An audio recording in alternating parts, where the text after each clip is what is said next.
అందరికీ నమస్కారం. నేను శిరీష. ప్రస్తుతం మనతో పాటు ఉన్నారు ప్రముఖ ఆధ్యాత్మికవేత్త, జ్యోతిష్య పండితులు, శ్రీ విద్యా ఉపాసకులు డాక్టర్ సుదర్శన్ శర్మ గారు. గురుగారితో మాట్లాడదాం. నమస్కారం గురుగారు. నమస్కారం అమ్మా. గురుగారు, ఈ మే 12న హనుమాన్ జయంతి అంటున్నారు. ముఖ్యంగా తెలుగు రాష్ట్రాల వారు చాలా విశేషంగా జరుపుకుంటారు. మన దగ్గర చాలా వరకు 2 సార్లు జరుపుకుంటారు హనుమాన్ జయంతి. ఒకటి చైత్ర మాసంలో, ఒక వైశాఖ మాసంలో.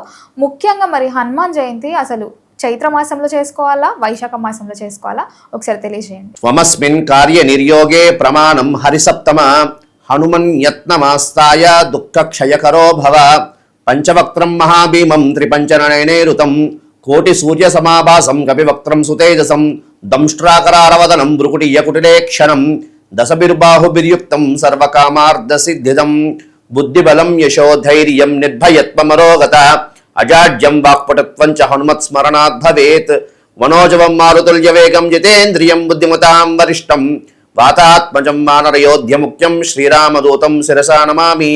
శ్రీ హనుమద్దేవతాయ నమో నమః. శ్రీ రామచంద్రస్వామి పరబ్రహ్మణే నమో నమః. శ్రీమాత్రే నమః. అస్మత్పితు చరణారవిందాభ్యో నమో నమః. ప్రధానంగా తీసుకుంటే అమ్మ, మనకి ఆంజనేయ స్వామి వారు అంటే అందరికీ ఇష్టమైనటువంటి దేవుడు. ఎందుకు అంటే చిన్నప్పటి పిల్లలు కూడా జయ హనుమాన్ అంటూ తిరుగుతూ ఉంటారు. మన కార్టూన్స్ అన్నీ కూడా హనుమాన్ హనుమాన్ అంటూ పిల్లల్ని కూడా మనకి ప్రధానంగా చిన్నపిల్లలని కానీ పెద్దవాళ్ళని కానీ ఆంజనేయ స్వామి గణపతి అంటే ఇష్టపడలేని వాళ్ళు ఎవ్వరూ ఉండదు. అలాంటిది హనుమంతుడు ప్రతిదానికి కూడా కార్యసిద్ధిని కలిగింపజేసేవాడు. అటువంటి హనుమంతుడు వారి గురించి నాకు కూడా ఈ మధ్యన చాలామంది ఫోన్లు చేయడం జరుగుతున్నది. గురువుగారు, అసలు హనుమత్ జయంతి ఎప్పుడు చేసుకోవాలి? చాలామంది చైత్ర మాసంలో వచ్చినటువంటి పౌర్ణమి రోజు అంటున్నారు, కొంతమంది వైశాఖ మాసంలో బహుళ దశమి అంటున్నారు. దీనికంటూ శాస్త్ర ప్రమాణం ఉందా? అయితే మనకి ఏదైనా శాస్త్ర ప్రామాణికంగా తీసుకోవాలి. శాస్త్ర ప్రమాణితి శాస్త్ర. ఏదైనా మనం ఒక విషయాన్ని ఒక జయంతి చేసుకోవాలి అన్నా, ఏదో మనకి పురాణాలు, శాస్త్రాలు, వేదాలు కూడా ఒక నిర్దిష్టమైనటువంటి విషయాన్ని తెలియజేశాయి. అదేవిధంగా ఆంజనేయ స్వామి వారికి జననానికి సంబంధించి కూడా ఒక శాస్త్ర ప్రమాణం అంటూ ఉన్నది. ఏమిటయ్యా అంటే, వైశాఖ మాసే బహుళ దశమ్యాం మందవాసరే మాధ్యానిక కాలే కర్కాటక లగ్ని పూర్వాభాద్ర నక్షత్ర కర్కాటక లగ్ని హనుమత్ జయంతి అని అంటాడు. అంటే ప్రధానంగా కీర్తిత అంటాడు. అంటే ప్రధానంగా తీసుకుంటే వైశాఖ మాసంలో వచ్చినటువంటి బహుళ దశమి, అంటే బహుళం అంటే కృష్ణపక్షంలో వచ్చినటువంటి దశమి, మందవాసరే శనివారం నాడు, మాధ్యానిక కాలే మధ్యాహ్న సమయంలో, అభిజిత్ లగ్నం అంటే మధ్యాహ్న కాలం అభిజిత్ లగ్నం, పూర్వాభాద్ర నక్షత్రంలో, అదేవిధంగా కర్కాటక లగ్నంలో హనుమంతుడు వారు పుట్టారు అని మనకి శాస్త్ర ప్రమాణం అంటుంది. అంటే దీన్ని బట్టి మనకి ఎప్పుడు మనం చేసుకోవాలి హనుమత్ జయంతి? వైశాఖ బహుళ దశమి రోజు, అంటే ఇప్పుడు రానున్న ఈ పరాభవ నామ సంవత్సరంలో రానున్నటువంటి మే 12వ తేదీన మనం హనుమంత్ జయంతి చేసుకోవాలి. ఎప్పుడైనా సరే, ఇదని కాదు, మే 12 అని ఇప్పుడు వచ్చింది, ఎప్పుడైనా సరే వైశాఖ మాసంలో వచ్చినటువంటి బహుళ దశమి రోజే హనుమత్ జయంతి. అయితే మీరు అన్నట్లు మరి చైత్ర మాసంలో చాలామంది చేసుకుంటుంటారు, చైత్ర పౌర్ణమిలో చేసుకుంటున్నారు. అది హనుమత్ జయంతి కాదమ్మా, అది హనుమత్ విజయోత్సవం అంటారు. హనుమత్ విజయోత్సవం అంటారు. ఇది ఎందుకు వచ్చింది అంటే, పూర్వం ఒకసారి మనకి సీతా అమ్మవారు అన్వేషణ కోసం హనుమంతుడు వారు లంకా నగరానికి వెళ్తారు. వెళ్ళి ఆ సీతామ్మవారి జాడ రాముడికి తెలియజేయడం, రాముడి జాడ సీతామ్మవారికి తెలియజేయడం జరుగుతుంది. అదంతా చేసుకొని స్వామి మరి సీతామ్మవారి జాడ తెలుసుకుని మరి ఇక్కడికి తిరిగి ప్రయాణం చేసి తిరిగి వస్తాడు. వచ్చినటువంటి ఆనందోత్సవంతో ఒక ఉత్సవం చేస్తారు. దాన్నే హనుమత్ విజయోత్సవం అంటారు. అది చైత్రమాసం పౌర్ణమి. ఇప్పుడు మనం ఏంటంటే, ఇప్పుడు చూడండి, మనం ఎవరైనా ఫారెన్ మన వాళ్ళు బంధువులు ఎవరైనా ఉంటే ఒక పెద్ద అవార్డు తీసుకున్నారు, ఎవరైనా మన బంధువులు పెద్ద అవార్డు ఫారెన్లో తీసుకున్నారు, వారు ఇండియా వస్తున్నారంటే మనం ఒక బొకే తీసుకెళ్ళి ఎలా మనం వాళ్ళని వెల్కమ్ టు ఇండియా అని మనం ఎలా స్వాగత సభ ఎలా చెప్తామో, అదేవిధంగా ఆంజనేయ స్వామి వారు అక్కడ 2 విషయాలు చేసుకుని వచ్చారు. ఏ విధంగా అంటే, అక్కడ అమ్మవారు సీతామ్మవారిని చూసి సీతామ్మవారికి ధైర్యంగా ఉన్నమ్మా, రామచంద్రస్వామి వారి బంటూని నేను అని చెప్పి సీతామ్మవారికి ధైర్యం చెప్పి రాముడు తాలూకా విషయాలు అంటే ఆయన క్షేమ సమాచారాలు తెలియజేసి సీతామ్మవారి తాలూకా క్షేమ సమాచారాలు తెలియజేయడంలో ఒక విజయం సాధించారు. అదేవిధంగా ఇంకేమిటి, ఆయనే ముందుగానే అక్కడ రావణుడి మీద విజయం సాధించేశాడని అనుకోవాలి. ఎలాగా అంటే అక్కడ లంకానగరం అంతా దహనం చేసి వచ్చాడు. అందుకే చూసి రమ్మనిన కాల్చి వచ్చినా అని మనకి శాస్త్రం వచ్చింది. మనకి సుందరాకాండలో కూడా ఉంటుంది. ముందుగానే ఆంజనేయ స్వామి వారు వెళ్ళి అక్కడ దాడి చేసి వచ్చారు అని అనుకోవచ్చు. ఆయన విజయం సాధించి వచ్చారు అని. ఎలాగా అంటే ఆ లంకానగరం అంతా కూడా పూర్తిగా కాల్చివేసి అదే అంతా అంటించేసి సుందరమైనటువంటి లంకానగరం. మన నగరాల్లో కన్నా ఉత్తమమైనటువంటి నగరం ఏమిటయ్యా అంటే లంకానగరం. ఆ లంకానగరం అంతా కూడా ఆయన మొత్తం కాల్చివేసి వస్తాడు. ఈ రెండిట్లో కూడా ఆయన విజయం సాధించి వచ్చాడు. కాబట్టి ఈ వానర శ్రేష్ఠుడు అందరూ అంటే జాంబవంతుడు అనుకోండి, అదేవిధంగా సుగ్రీవుడు అనుకోండి, అదేవిధంగా విభీషణుడు, వీరందరూ కూడా ఆ ఆనందానికి సంబంధించి, ఎందుకంటే సప్త సముద్రాలు దాటి ఆయన సీతమ్మ వారి జాడ తెలుసుకుని వస్తారు. ఆ ఆనందంతో వాళ్ళందరూ కూడా ఒక ఉత్సవం చేస్తారు, విజయోత్సవం. ఆ విజయోత్సవాన్ని వీరు చైత్రమాసంలో చేసుకుంటున్నారమ్మా. దీన్ని హనుమత్ విజయోత్సవం అంటారమ్మా. తప్ప కానీ మనకి శాస్త్ర ప్రమాణం ఏమిటయ్యా అంటే వైశాఖ బహుళ దశమి రోజే మనం హనుమత్ జయంతి అనేది చేసుకోవాలి. గురుగారు, ముఖ్యంగా మరి ఈ రోజు ఇంట్లో పూజా విధానం ఏంటంటారు? ఎలాంటి నియమాలు పాటిస్తే బాగుంటుందంటారు? ప్రధానంగా ఈ హనుమత్ జయంతి రోజు ఏం చేసుకోవాలయ్యా అంటే ప్రాతకాలం నిద్రలేచి స్వామివారికి సంబంధించినటువంటి స్వామి ఎక్కడుంటారయ్యా అంటే చక్కగా ఆయన ఈ కదలీవనంలో ఉంటాడు. కదలీవనం అంటే ఏమిటి? అరటి చెట్లు ఎక్కడ ఉంటాయో అక్కడ స్వామి ఉంటాడు అని. ఎందుకని? స్వామివారికి అరటి చెట్లు అంటే ప్రీతి. ఆయనకి అరటి పళ్ళన్నా అరటి చెట్లన్నా చాలా ప్రీతి. అక్కడ ఉంటాడు అని మనకి స్వామివారి ఉపాసన క్రమంలో కొన్ని విషయాలు కూడా తెలియజేస్తున్నాయి. మనకి ఏదైనా ఒక ఉపాసనా దేవత యొక్క తత్వం తెలుసుకోవాలంటే, ఇప్పుడు ఉదాహరణకి లలితా సహస్రనామం, అమ్మవారి తాలూకు ఉపాసన తత్వం తెలుసుకోవాలంటే ఏం చేయాలి? మనం లలితా సహస్రనామం, దేవీ భాగవతం ఇలా అధ్యయనం చేయాలి. అదేవిధంగా హనుమంతుడు వారి తాలూకా ఉపాసన తత్వం గురించి తెలుసుకోవాలి అంటే పరాశర సంహిత అనేటువంటి పుస్తకం ఉంటుంది. అదే రిఫర్ చేస్తే మనకు తెలుస్తుంది. అందులో కూడా క్లియర్గా అందులో కూడా విశేషంగా రాయడం జరిగింది. ఏమిటయ్యా అంటే ఆంజనేయ స్వామి వారికి కదలీవనంలో ఉంటాడు ఆయన అని. కాబట్టి మనం కదలీవనం దగ్గరికి వెళ్ళి అవకాశం ఉన్న వాళ్ళు చేస్తే ఆ స్వామివారి ఆ రోజు ఆ కదలీవనంలో స్వామివారి తాలూకా సేవ అనుకోండి, అక్కడ స్వామివారి అక్కడ పటాన్ని అక్కడ ప్రతిష్ట అంటే అరటి తోటలు ఉంటాయి కదమ్మా, అరటి తోట దగ్గర కొంతమంది బంధువులందరూ కూడా వెళ్ళి అక్కడ చేసుకోవచ్చు. అవకాశం లేని వాళ్ళు ఇంటి దగ్గర చక్కగా అరటి తాలూకా మొక్కలని తీసుకువచ్చి అది ఇంటికి చక్కగా గుమ్మానికి కట్టుకుని చక్కగా మామిడి తోరణాలు, ఎందుకంటే ఆయనకు పచ్చదనం అంటే ఆయన చాలా ప్రీతి అమ్మ. కాబట్టి ఆ విధంగా కట్టుకుని చక్కగా ఆ రోజు స్వామివారికి విశేషంగా స్వామివారికి చక్కగా మన్యసూక్తంతో అభిషేకం చేసుకుని చక్కగా దానికి గంగసింధూరంతో స్వామివారికి లేపనం చేసి చక్కగా స్వామివారికి సంబంధించినటువంటి అష్టోత్తరాలతో అర్చన చేసుకుని చక్కగా ఆ రోజు అవకాశం ఉన్నవారు ఈ మంత్రాన్ని 108 సార్లు పారాయణ చేయడం ద్వారా ఉత్తమమైనటువంటి ఫలితాలు కలగడానికి అవకాశం ఉంటుంది. ఏమిటయ్యా మంత్రం అంటే త్వమస్మిన్ కార్యనిర్యోగే ప్రమాణం హరిసప్తమ హనుమన్ యత్నమాస్తాయ దుఃఖక్షయ కరోభవ. మరొక్కసారి చెప్తానమ్మా.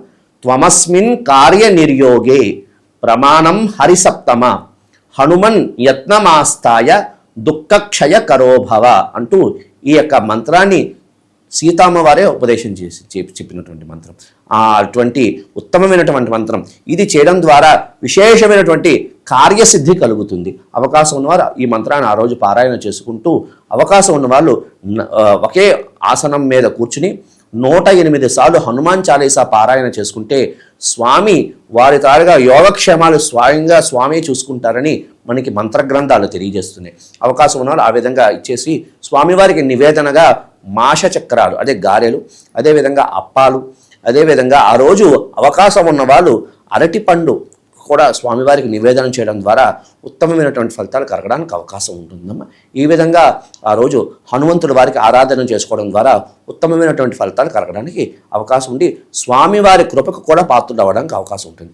స్వామివారికి ఆయన ఆరాధన చేయడం కన్నా ఆయన తాలూకా ప్రభు అయినటువంటి రామచంద్ర స్వామి వారి ఆరాధన చేస్తే ఈయన సంతుష్టుడు అవుతాడు. అందుకే అంటారు కదా, యత్ర యత్ర రఘునాథ కీర్తనం తత్ర తత్ర కృతమస్తకాంజలిం అన్నట్లుగా రాముడు వారి తాలూకా కీర్తనలు ఎక్కడెక్కడ ఉంటాడో అక్కడ ఆంజనేయ స్వామి ఆనంద బాష్పాలతో అక్కడ తిష్ట వేసి కూర్చుంటాడు అని. అటువంటి ఆ రోజు అవకాశం ఉన్నవారు రామరక్ష స్తోత్రం కానీ, అవకాశం ఉన్నవాళ్ళు వచ్చిన వారు రామరక్ష స్తోత్రాన్ని పారాయణ చేసుకోండి. రామరక్ష స్తోత్రం పారాయణ రాని వాళ్ళు శ్రీరామ రామ రామేతి రమే రామే మనోరమే అంటూ ఈ యొక్క నామాన్ని స్వామివారిని సంబంధించినటువంటి ఈ నామాన్ని పారాయణ చేసుకోవడం ద్వారా ఉత్తమమైనటువంటి ఫలితాలు. ఎందుకంటే అక్కడ ఆంజనేయ స్వామి వారితో పాటు రాముడు ఆరాధన చేయడం ద్వారా ఈయన సంతుష్టుడు అవుతాడు. అంటే ఆంజనేయ స్వామి వారు తొందరగా ప్రసన్నం అవ్వాలి అంటే రామచంద్ర స్వామి వారి ఆరాధన చేస్తే ఆయన చాలా ప్రసన్నం అవుతాడు అని. కాబట్టి ఈ విధంగా ఆరాధన చేసుకోవడం ద్వారా శని సంబంధమైనటువంటి బాధలు, రాహుకేతు సంబంధమైనటువంటి దోషాలు కూడా పరిహారం అయ్యి స్వామివారి కృపకు పాత్రులు అవుతారు అనే విషయం కూడా తెలియజేస్తున్నారమ్మ. ఈ విధంగా ఆరాధన చేసుకోవడం ద్వారా ఉత్తమమైనటువంటి ఫలితాలు కలుగుతాయి. గురుగారు, ముఖ్యంగా ఆంజనేయ స్వామి పూజ చేస్తున్న ప్రతిసారి ముఖ్యంగా చూసుకుంటారు తమలపాకులు ఉన్నాయా లేదా అని. తమలపాకు మాల వేస్తూ ఉంటారు కదా, మరి ఎందుకు హనుమంతుల వారికి ఆ తమలపాకులు అంటే అంత ఇష్టం? మంచి ప్రశ్న వేసావమ్మ. ప్రధానంగా ఆంజనేయ స్వామి వారికి తమలపాకు మాల అంటారు. దీన్నే నాగవల్లి మాల అంటూ ఉంటారు. స్వామివారికి నాగవల్లితో అర్చన చేయడం, నాగవల్లి మాల సమర్పణ చేయడం, దాన్నే తమలపాకు మాల సమర్పణ చేయడం.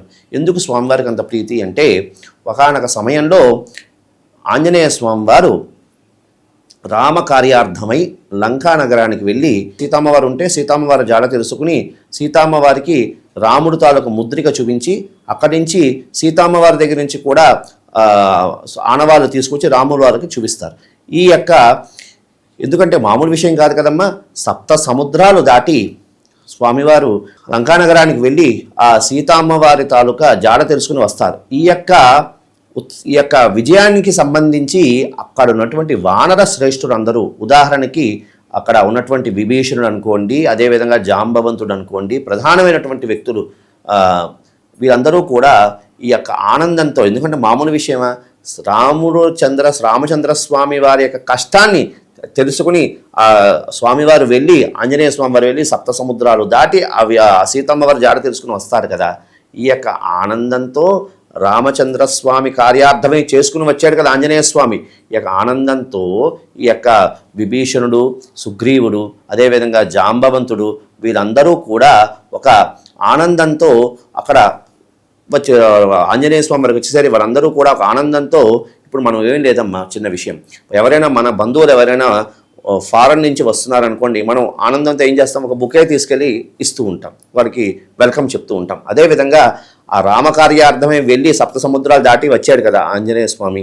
వచ్చినంతో అక్కడ వాళ్ళందరూ కూడా అక్కడ దొరికినటువంటి దేవుని దొరికింది అంటే తమలపాకు చెట్టు దొరికింది. తమలపాకు చెట్టు తీగలతో ఉంటుంది కదమ్మా. ఈ తీగలతో తయారైనటువంటి తమలపాకు చెట్టుని ఒక దండగా ఏర్పాటు చేసి స్వామివారి మెడలో వేస్తారు. ఎవరు వేస్తారు? జాంబవంతుడు వేస్తారు. అప్పుడు ఆంజనేయ స్వామి వారి వరం ఇస్తారన్నమాట. ఏమని? ఎవరు నాకు ఈ యొక్క నాగవల్లి అంటే తమలపాకు దండతో నాకు ఎవరు అర్చన చేస్తారు, తమలపాకుతో నాకు ఎవరు పూజ చేస్తారు, వారి యొక్క కష్టాలన్నీ కూడా నెరవేరుస్తాను, వారికి గ్రహదోషాల నుండి ఉపశమనం కలుగుతుంది అని, వారి కార్యసిద్ధి కలుగుతుంది అని స్వామివారు వరం ఇస్తారు. ఆ కారణం చేత అంటే వీరందరూ ఫస్ట్ ప్రప్రథమంగా స్వామివారికి ఆ తమలపాకులతో దండ వేస్తారు కదా, అది ఆ స్వామివారికి అది వేసిన వెంటనే స్వామివారు ఆనందుడైపోతాడు, ఆనంద చిత్తుడైపోతాడు. కాబట్టి నాకు ఈ ఆనందాన్ని కలగజేసింది కాబట్టి వీరితో నాకు ఎవరు పూజ చేస్తారు, ఈ యొక్క నాగవల్లి అదే తమలపాకులతో నాకు ఎవరు అర్చన చేస్తారు, వారికి విశేషంగా కార్యసిద్ధి కలిగినట్టు నేను అనుగ్రహిస్తాను అని స్వామి వరం ఇస్తారు. ఆ కారణం చేతే ప్రస్తుతం ఎక్కడ మనం ఆంజనేయ స్వామి దేవాలయాలకు వెళ్ళినా, ఆంజనేయ స్వామి క్షేత్రాలకు వెళ్ళినా ప్రధానంగా ఆంజనేయ స్వామి అర్చన చేసేటప్పుడు ఖచ్చితంగా ఈ యొక్క తమలపాకులతో అర్చన చేస్తూ ఉంటాం. ఈ తమలపాకులతో అర్చన చేయడం ద్వారా ప్రధానంగా విశేషమైనటువంటి కార్యసిద్ధి జరుగుతుంది. ఆంజనేయ స్వామి వారు అంటేనే కార్యసిద్ధి కలగజేసేవాడు కాబట్టి కార్యసిద్ధి కలుగుతుంది, స్వామివారికి అది ప్రీతి. కాబట్టి అవకాశం ఉన్నవాళ్ళు ఈ యొక్క హనుమత్ జయంతిని అనుకోండి, వస్తున్నటువంటి హనుమత్ జయంతి అనుకోండి, లేకపోతే ఎప్పుడైనా సరే వారు ఆంజనేయ స్వామి వారి పూజ నిమిత్తార్థం చేసేవాళ్ళు ఆ యొక్క తమలపాకు మీద శ్రీరామ అని రాసి, సింధూరంతో శ్రీరామ అని రాసి స్వామివారికి అర్చన చేయడం ద్వారా విశేషమైనటువంటి కార్యసిద్ధి కలుగుతుందమ్మా. ఈ విధంగా స్వామివారి ఆరాధన చేయడం ద్వారా ఉత్తమమైనటువంటి ఫలితాలు కలుగుతుంది. అందుకనే స్వామివారికి తమలపాకు మాలంటే అంత ప్రీతి. గురుగారు, చాలా వరకు చూస్తుంటాం అన్ని దేవుళ్ళకి నార్మల్గా మనం బొట్టు పెడుతూ ఉంటాం, కానీ హనుమంతుల వారికి మొత్తం సింధూరంతోనే ఉంటుంది. మరి హనుమంతుల వారికి ఎందుకు సింధూరం అంటే అంత ఇష్టం? మంచి ప్రశ్న వేసావమ్మా. ప్రధానంగా అందుకే అంటారు మనకి కలౌ కపి వినాయక. కలియుగంలో కపి అంటే ఎవరు? ఆంజనేయ స్వామి. కలౌ కపి వినాయక. కలియుగంలో గణపతి, అదేవిధంగా ఆంజనేయ స్వామి ఆరాధన విశేషమైన ఫలితాలు ఇస్తుంది అని. ఎందుకంటే వీరిద్దరికీ కూడా ఇష్టమైనటువంటిది ఏమిటి అంటే సింధూర వర్ణం. ఆంజనేయ స్వామి వారికి సింధూర వర్ణం అంటే ఇష్టం, అదేవిధంగా గణపతికి కూడా సింధూర వర్ణం అంటే ఇష్టం. అయితే ఈ ఆంజనేయ స్వామి వారికి ఎందుకు సింధూర వర్ణం అంటే ఇష్టం అంటే ప్రధానంగా తీసుకుంటే ఒకానొక సమయంలో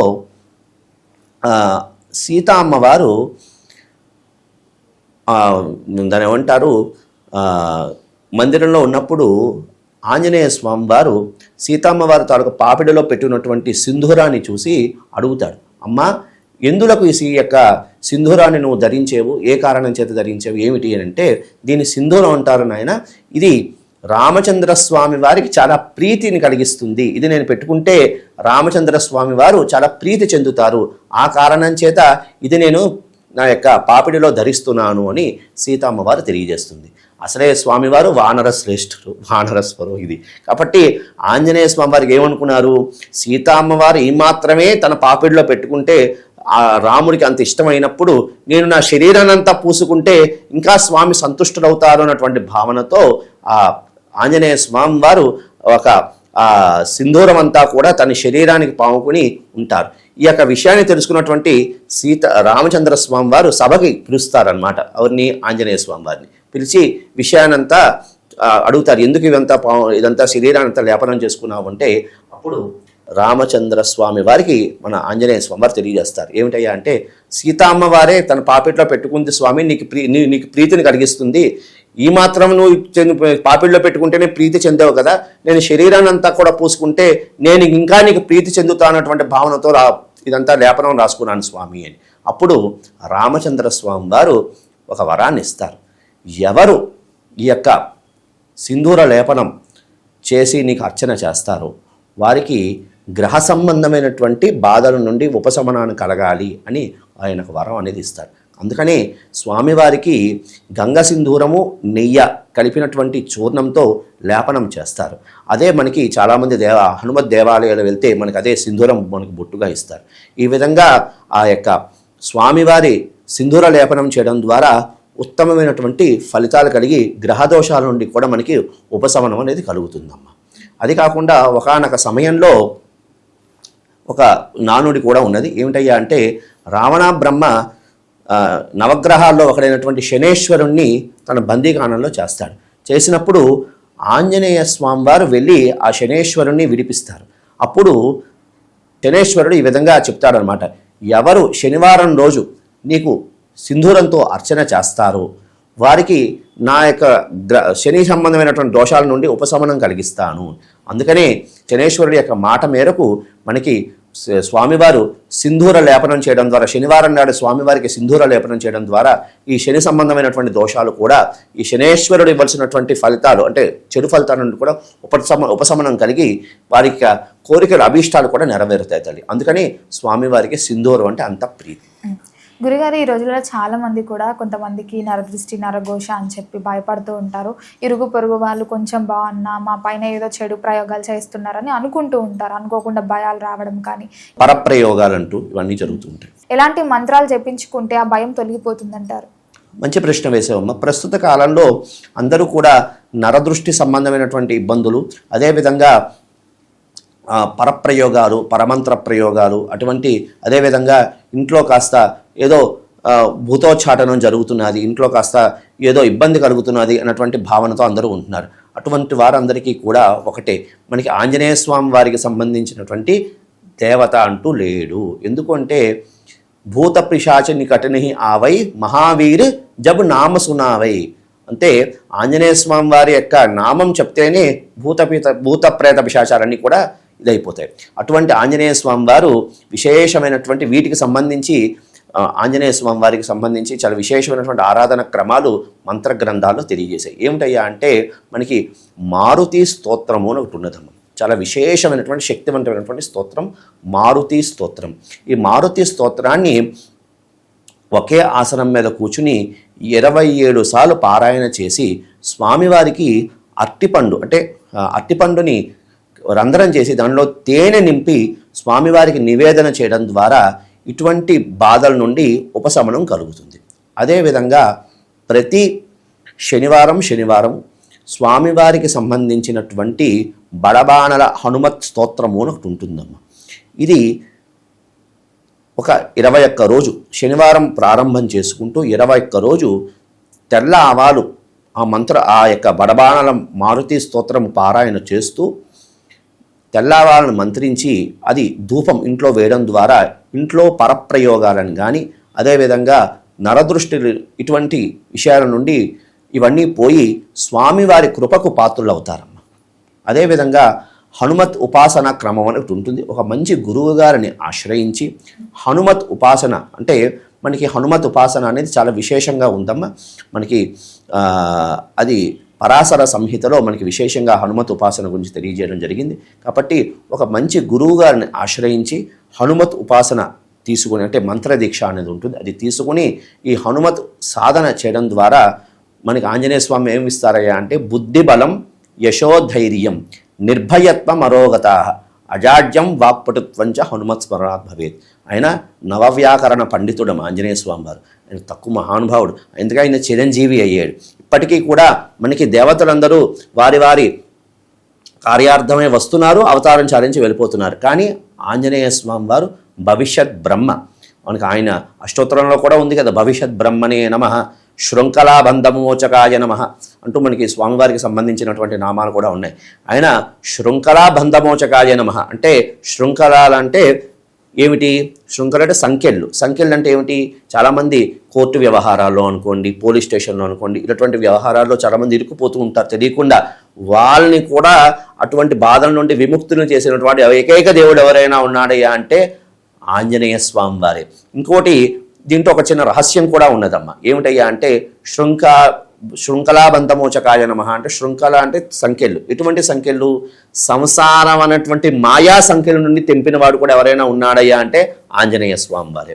సంసారం దుఃఖం శరీరం రోగమయం, అంతే కదమ్మా. సంసారం అనేది దుఃఖమయం, సంసార దుఃఖం శరీరం రోగం అంటే ఈ మాయా ప్రపంచం అనేటువంటి ఈ మాయని తెదించి అరే నాయన నువ్వు ఏముంటూ నివసిస్తున్నావో ఇదంతా కూడా మాయా ప్రపంచం, అటువంటి మాయని కూడా మాయ నుండి బయటపడవేసేవాడు ఎవరైనా ఉన్నాయుడు అంటే ఆయనే మహానుభావుడు ఆంజనేయ స్వామి వారు. అటువంటి శృంఖలాబంధమోచకాయ నమః అంటే ఈ మాయ అనేటువంటి ప్రపంచం నుండి మనిషిని జ్ఞానం వైపు ప్రయాణం చేసి మనిషిని ఉన్నతమైనటువంటి స్థాయికి తీసుకెళ్ళిన వాడు ఆంజనేయ స్వామి వారు. అటువంటి ఆంజనేయ స్వామి వారికి ఈ విధంగా ఆరాధన చేస్తూ ఉండడం, అదేవిధంగా ఆంజనేయ స్వామి వారు ఉపాసన తీసుకుని దాని నిత్యం కూడా గురువు గారి ఆదేశం మేరకు దాని అక్షర లక్ష జపం చేయడం ద్వారా ఉత్తమమైనటువంటి ఫలితాలు కలిగి ఎంతోమందికి కలియుగంలో కూడా ఎంతోమందికి ఆంజనేయ స్వామి వారు దర్శనం కూడా ఇవ్వడం అనేది జరిగిందమ్మా.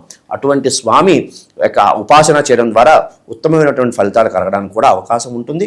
అదేవిధంగా అవకాశం ఉన్న వాళ్ళు ఇటువంటి ప్రయోగ బాధల నుండి కూడా ఉపశమనం ఇవన్నీ కూడా చదవడం కష్టం అనుకుంటే ఒక మండలం రోజు ఒక 40 రోజులు స్వామివారికి సంబంధించి హనుమాన్ చాలీసా 41 రోజు హనుమాన్ చాలీసా రోజుకు 9 సార్లు పారాయణ చేయడం ద్వారా స్వామివారికి పారాయణ చేసి అవకాశం ఉన్న వాళ్ళు మాష చక్రాలు లేదంటే అప్పాల నివేదనం చేయడం ద్వారా ఉత్తమమైనటువంటి ఫలితాలు కలగడానికి అవకాశం ఉంటుంది. గురుగారు మొత్తం మీద హనుమాన్ జయంతి విశిష్టత మాకు తెలియజేసినందుకు ధన్యవాదాలు. శుభమస్తు.